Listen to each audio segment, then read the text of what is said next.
So thanks everybody for coming back, and I know we have the room for 2 hours, and I'm happy to take as many questions as you want, but I'll only speak for another 5 or 10 minutes at most, and then we can start our discussion. من ممنونم از اینکه برگشتید. از اینجا به بعد سوالات رو دریافت میکنیم، اما من حدود 5-6 دقیقه در مورد این صحبت میکنم و پس از اون وارد بحث رو تموم میکنیم. خب بنابراین دوستان اگر که سوالی هست که میخواید بپرسید لطفاً توی پابلیک چت بنویسین و اگر که کسی هست که میخواد که سوالش رو شفاهی و به انگلیسی بپرسه اونم لطفاً توی پابلیک چت اعلام کنید که بتونیم مدیریت کنیم. خیلی ممنون. من معذرت میخوام. Peter, it's yours. Thank you so much. So there's so much that we could talk about in terms of communitarianism, but I'll just say something to close out very briefly here.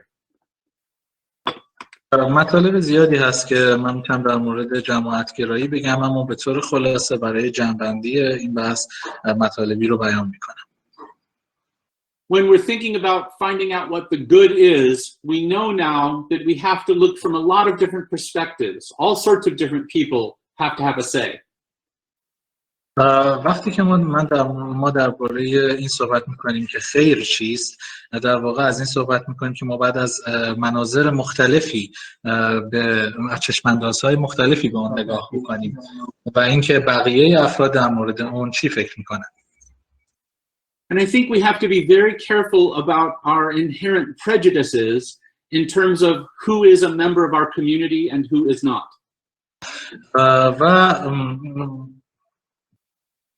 من فکر میکنم ما درباره تعصبات ذاتی خودمون باید صحبت بکنیم وقتی که در مورد این صحبت میکنیم که حق با کی هست و کی نیست، درباره تعصبات ذاتی خودمون در واقع صحبت میکنیم. So that means that when I'm trying to find the truth, and I do so intersubjectively, I have to go around and ask all sorts of different perspectives how they think the truth is, how it seems to them. به این معناست که وقتی من سعی میکنم حقیقت رو به لحاظ بیناسوژگی پیدا بکنم، باید تلاش بکنم که از افراد مختلف درباره چشماندازهای مختلفی که درباره حقیقت دارند بپرسم و پرسش کنم. Sometimes that's going to involve asking people that we might think are against us or our enemies. گاهی اوقات این به این معنا هست که من افرادی رو هم که برای من دشمن من اونها رو دشمن میدونم، باید اونها رو هم دشمن و مخالف خودم میدونم، باید اونها رو هم دخیل کنم. Because they're going to be affected by our actions. They share the good as well. برای اینکه اونها هم تحت تاثیر اعمال من قرار میگیرند و اونها هم در این خیر مشترک شریک هستند، سهمی دارند. I even think that we have to look beyond the human community because there are other creatures that will be affected by our actions, and those perspectives count as well. من حتی گمان میکنم که ما باید فراتر از جماعت انسانی خودمون ببینیم و موجودات دیگر رو هم در نظر بگیریم برای اینکه اونها هم تحت تاثیر قرار میگیرن. It's difficult work being a communitarian. این کار دشواری هست که با جماعت گرایی داریم. And now I'll speak briefly about the political angle and the notion of anarchy. و من اینجا به طور خلاصه درباره زاویه Sorry, I lost you. Would you please repeat? Sure. I'm just going to speak briefly about the notion of anarchy now. اکنون به طور خلاصه درباره ایده آنارشی میخوام صحبت بکنم.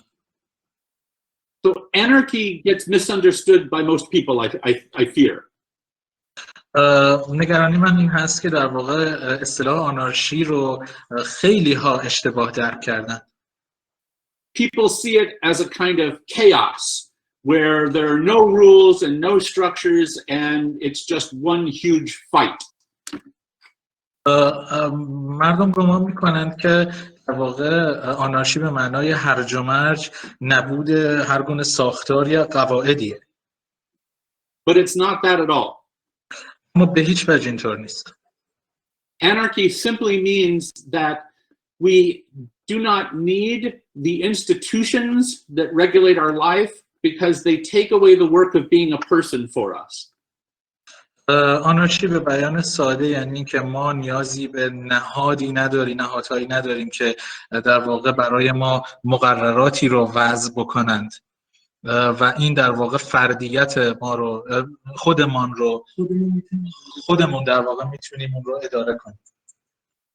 So I'm from the United States, of course. I know that the best, so I'm going to use some examples from my experience to talk about what this would be like. من از آمریکا اومدم و در واقع و مثال‌هایی میزنم که در واقع بگم که این از این منظر به چه معنایی است. So I believe that representative democracy, the neoliberal democracy that we have in the United States, is very immoral. از نظر من دموکراسی نمایندگی نئولیبرالی که در ایالات متحده وجود دارد اساساً غیر اخلاقیه. I'm always reminded of Hugo Chavez from Venezuela, who is one of my heroes, who said that his Venezuelan democracy was like a rotten mango, it's not a true democracy. And I think the same is true for the United States. من همیشه از هوگو چاوز خوشم میومد، بهش افتخار میکردم و از نظر هوگو چاوز دموکراسی مثل یک انبه گندیده است.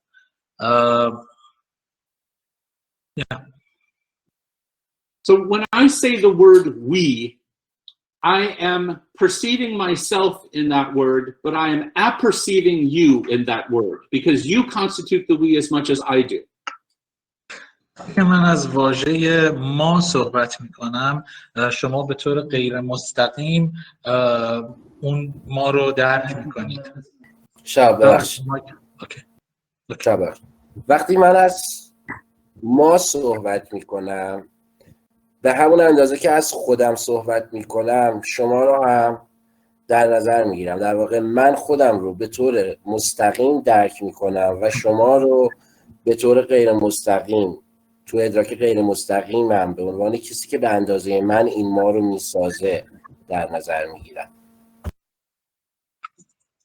For example, if you and I went out to dinner and we finished our dinner and then you went outside to smoke or to get some fresh air, and the waiter comes and says, would you like anything else? And I say, we would like coffee after dinner.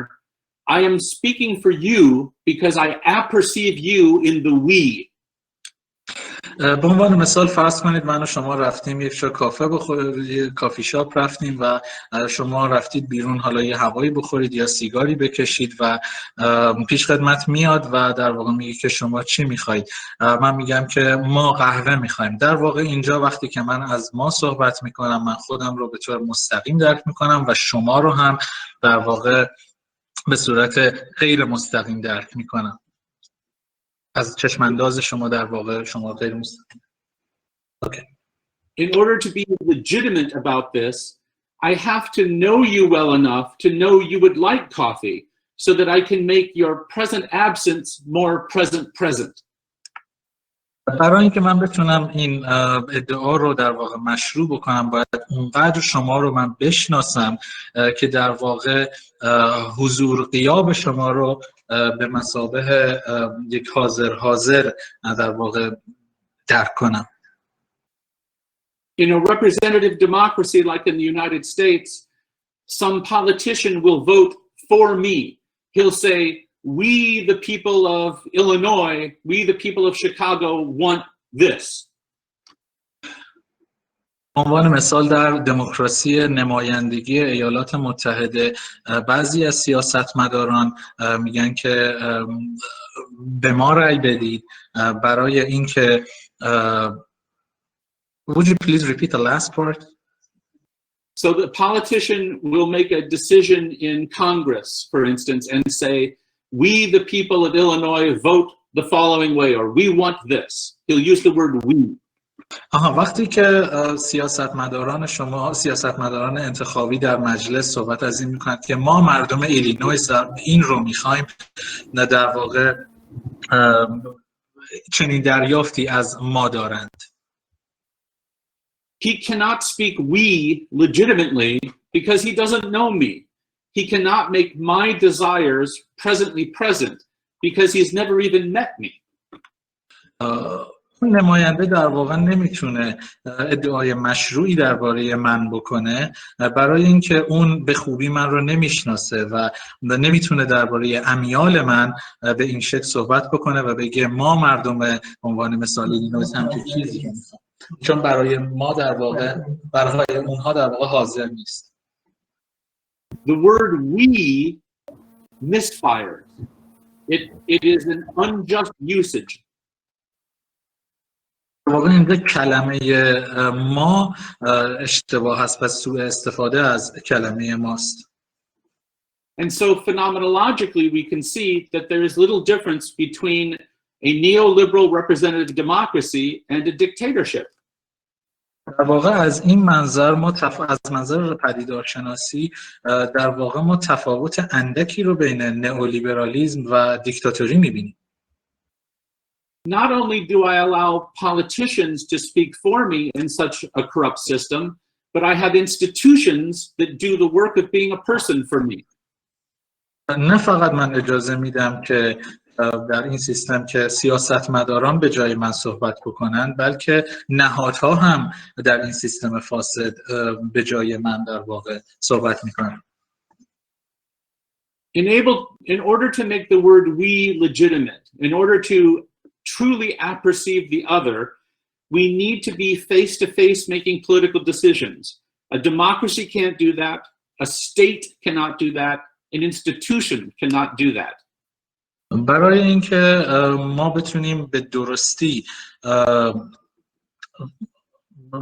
درستی از واژه به درستی و با مشروعیت از واژه ما استفاده بکنیم، در واقع نه دموکراسی میتونه این کار رو برای ما انجام بده، نه دولت و نه نهادها میتونن این کار رو برای ما انجام بدن.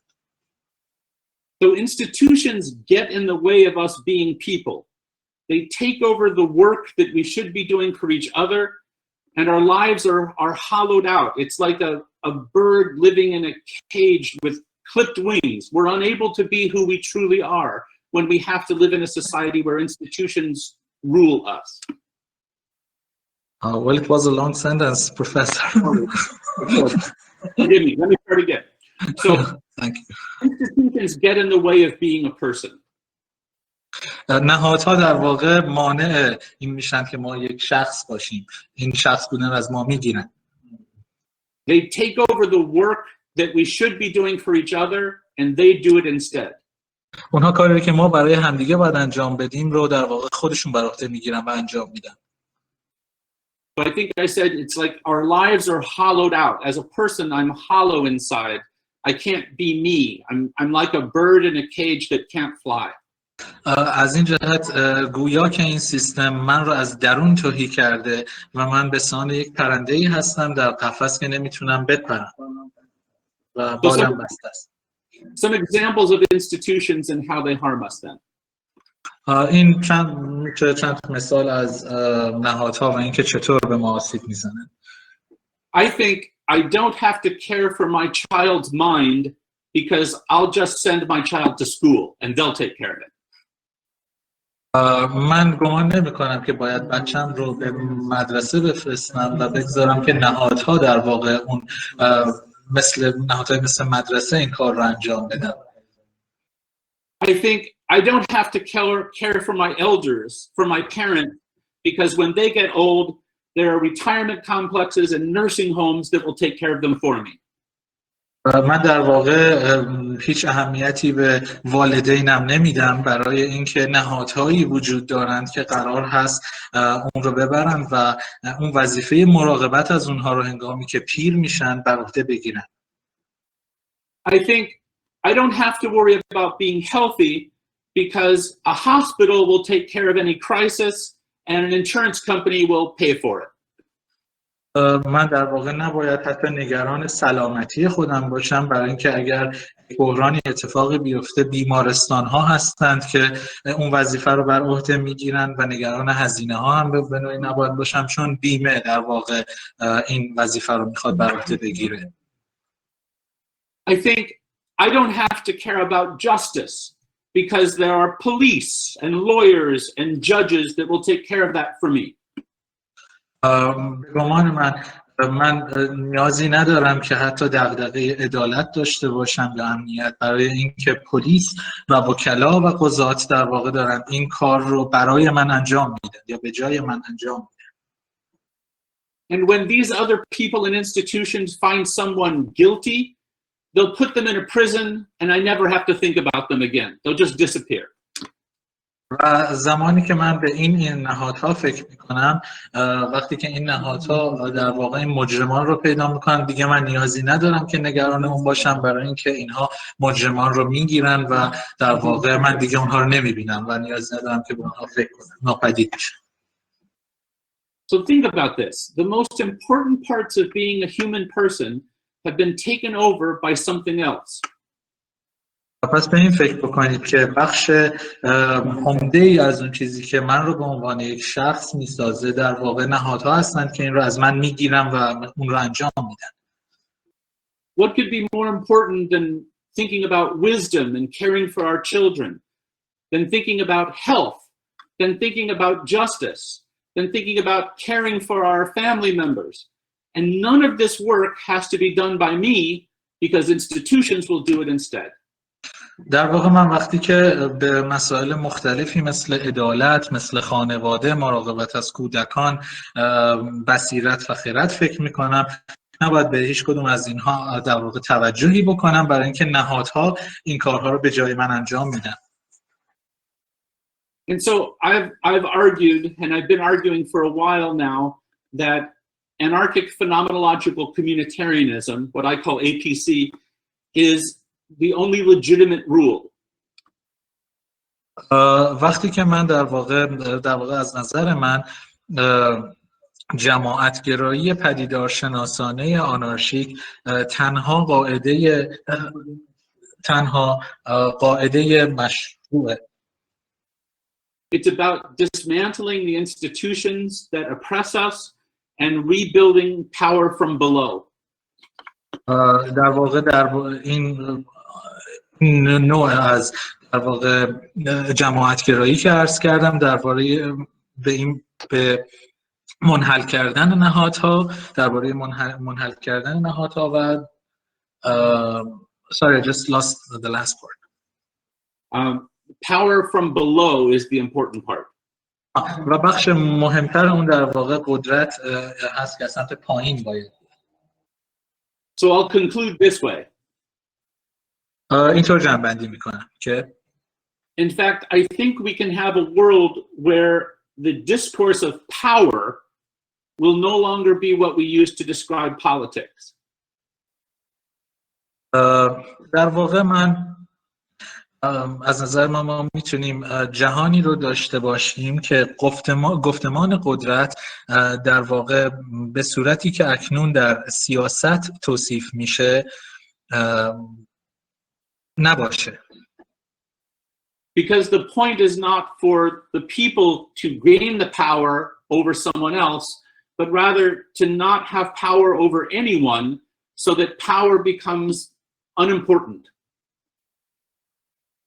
در واقع نکته اصلی اینجا هست که درباره این نیست که مردم قدرتی رو داشته باشند روی یه عده دیگر، در واقع درباره این هست بحث که اساساً هیچ اعمال قدرتی بر کسی بر دیگری اعمال نشه و مفهوم قدرت از این منظر بی‌معنا میشه. Politics will be made manifest in our day-to-day, face-to-face relations. Pardon, please. The politics? Politics will be made manifest in our day-to-day, face-to-face relations. و سیاست در واقع Sorry, I have a noise and I lost. Oh, no problem. So will allow politics to be made manifest in our day-to-day relationships instead of in some political structure. و سیاست در واقع در روابط روزمره ما به سیاست در واقع اجازه میدیم که در روابط روزمره ما باشه، دخالت کنه تا به شکل دیگه. Politics then is made manifest in relations in which real peace and true love can be realized instead of being falsely promised by politicians and institutions. در واقع این نوع سیاستی هست که در اون نوعی عشق واقعی، نوعی صلح و عشق واقعی تنها به طریقی به سیاستمداران Pardon, please. Sure. Let me just skip to the very last thing to say then. I'm excited that phenomenology can give us insights into these sorts of things. خب از این قسمت عبور میخوام عرض کنم که در واقع من خیلی از اینجا خیلی هیجان زده هستم که پدیدارشناسی میتونه یک بینش خوبی رو به ما بده که به چیزها نگاه کنیم. I'm happy that phenomenology is an abstract philosophical expression of how we think about consciousness, but من خوشحالم که فنومنولوژی یا پدیدارشناسی یک چیز مجرد، یک روش مجرد درباره اندیشیدن، یک فلسفه انتزاعی درباره تجربه ما از چیزها نیست. But I'm also excited that it can help point a way toward ending the nightmare of our contemporary life, the destruction of the natural environment, suffering caused by hatred, endless wars in which young people are tossed into, and we sacrifice everything in the name of greed and gluttony. و من خوشحال هستم از اینکه پدیدارشناسی میتونه راهی باشه برای اینکه ما بتونیم نفرت و در واقع جنگ‌هایی رو که جوان‌ها رو درگیر میکنه و کابوس‌هایی که زندگی ما رو ساخته ازش رها بشیم. So I humbly thank you for having me with you today, and I look forward to our discussion now, as I look forward to a future world in which we can be true brothers and sisters to each other, and we can happily celebrate our differences, but also support each other in our shared projects and our shared goods. من با خیلی متواضعانه ممنونم که امروز من رو دعوت کردید. من اون چه که برای آینده جهان میخواهم اینی که همه ما به مثابه برادر و خواهر بتونیم در هم باشیم و اختلافات هم رو قدر بدونیم و تفاوت‌هامون رو در اصلش احترام بگذاریم. Thank you so much, and thank you, Shahab. You're welcome. ازتون ممنونم. خیر. Thank you, Peter, for your discussion. In next couple of minutes, I try to summarize what you said in Farsi, so my friends can gather and translate the audience's questions. Then we ask the questions and you answer them.